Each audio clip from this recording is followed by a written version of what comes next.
Welcome to the fundamentals. In today's topic, we'll be talking about creating activities. Activities are the fundamental work elements of a project. They are also known as tasks, items, events, or work package. Activities are the lowest level of a WBS. They are also the smallest subdivision of a project. And finally, activities represent the work that must be done or that must take place in a determined amount of time. In pieces, these are the types of activities you're going to find. We have the start milestone, finish milestone, task dependent, WBS summary,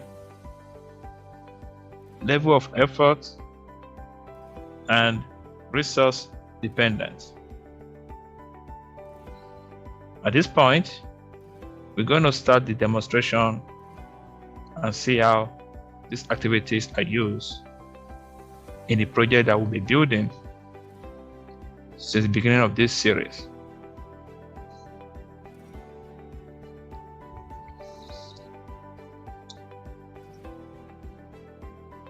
Now, we're going to continue to build on the mega apartment project that we started to create.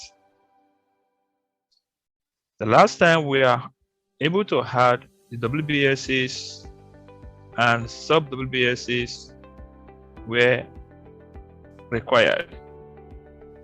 At this point, we're going to add the activities under each of WBS as shown in this template. We're going to start with a milestone WBS, and then we had all the activities as requested. At this point, I'm going to share my Primavera pieces, and then we're going to get to work.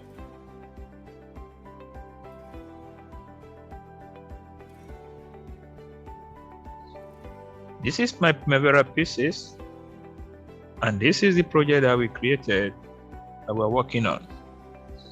I'm going to open it up as usual. Then I'm going to be at the activity page. As you can see, the last time we worked on this project, we created the WBSs and sub WBSs. Now we're going to start to add the activities. Now, to add the activities to each of the WBS, you have to be at the activity page, which is where we are right now. According to our note, we are supposed to start adding the activities from the milestone. I will select the milestone WBS so that I start adding the activities. So for me to add the activity, I've been selecting the milestone WBS. I'll come to my right hand toolbars and click on add. When I click on add, it's going to add an activity, but at the same time, it's going to pull up the new activity dialog box. Now, you can choose not to display this going forward, which is what I'm going to do.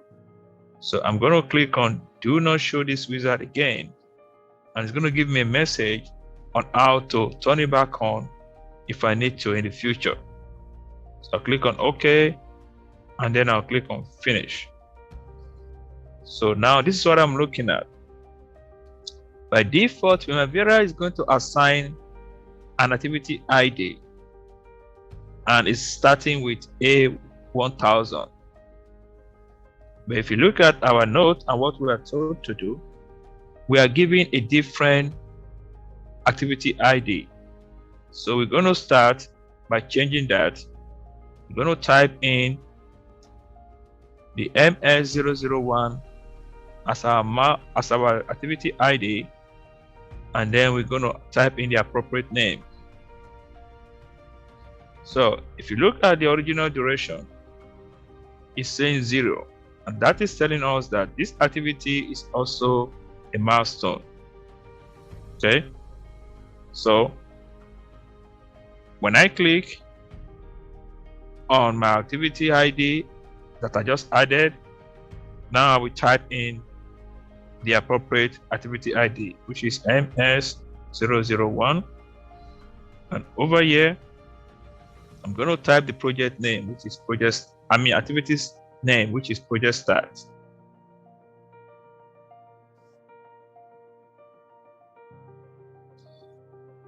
Now, by default, whenever you add any activity in Primavera, it's going to add it as a task dependent.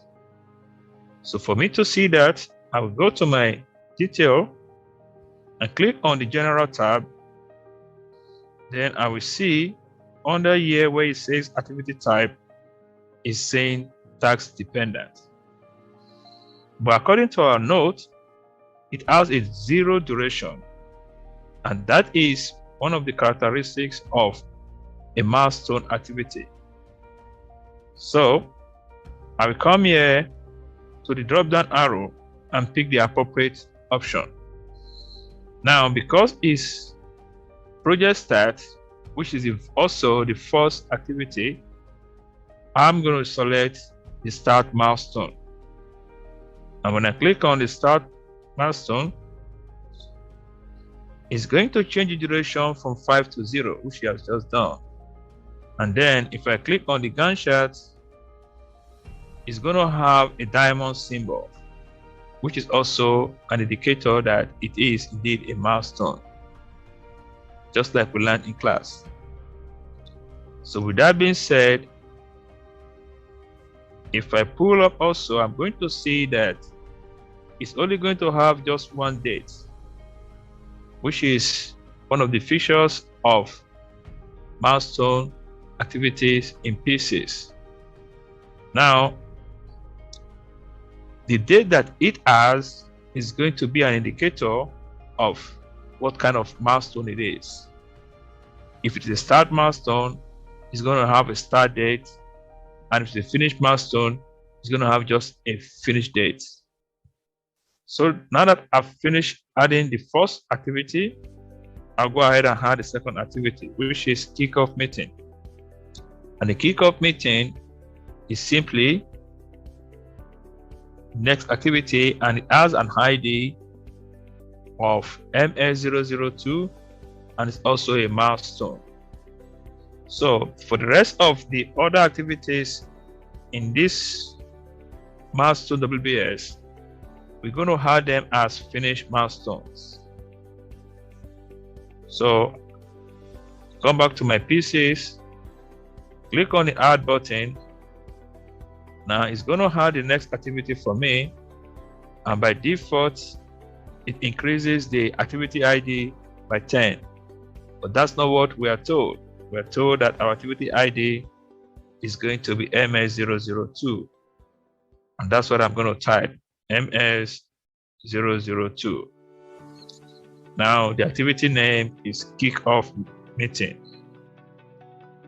I'll type kickoff meeting.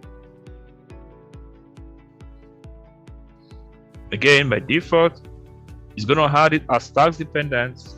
So I have to come to my detail part of the schedule, and under task activity, click on the drop down arrow. And like we said, we're going to use finish milestone for the remaining activities under this milestone WBS.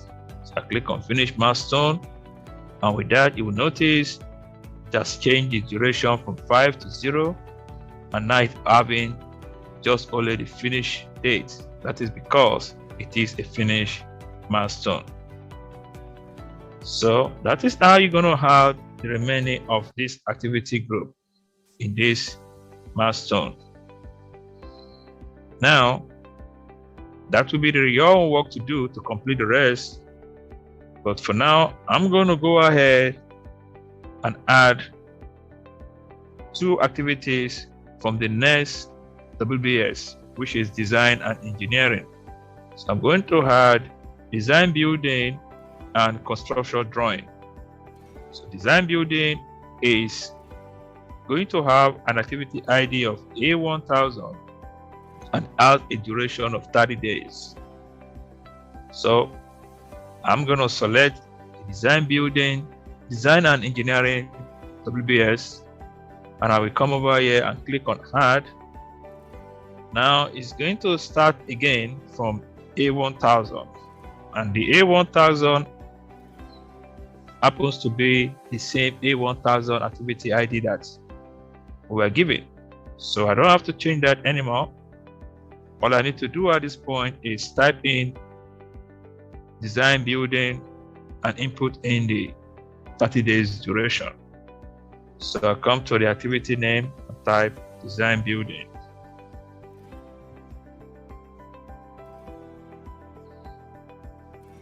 Now where it now says 5 in the original duration, I will change that to 30 because that's what we are told. So that's how to add activity. Then I'll do one more. The next is going to be the construction drawing. So I will come and click on add. Activity ID is supposed to be A1010. I leave it that way. I don't have to do anything with that. All I need to do is simply now type the construction drawing in the name of the activity. And by the way, you can also copy and paste if you want to. That's what I just did. I just copy the activity name and I will come here and paste it. And all I need to do now is type in the original duration. So that is the same way you're going to add the remaining activities for each of these WBS where appropriate. I hope this video has been helpful, and I hope to see you in the next class. Thank you. Hello, and thank you for being part of this teaching. We hope this video has been very helpful to you. Just a reminder that this is one of the videos in this series, and all the videos are available on this YouTube channel. Please don't forget to give us a thumbs up and leave a comment in the comment section. If you find this video helpful and you're yet to subscribe to our channel, kindly do so by clicking on the subscription button to afford yourself easy access to more videos that are constantly being loaded for the purpose of enhancing your careers. Are you interested in taking the full course for this training? Please visit our website at www.greenlandfoundations.com. You can reach us via email info@greenlandfoundations.com or glandfoundations@gmail.com, as well as communicate with us via phone, text messages, or WhatsApp at area code 281-772-0211. We have live online and remote classes for the following: Primavera P6, Microsoft Project, Microsoft Office Tools, Project Management Professionals, Basic Computer Training, and many more.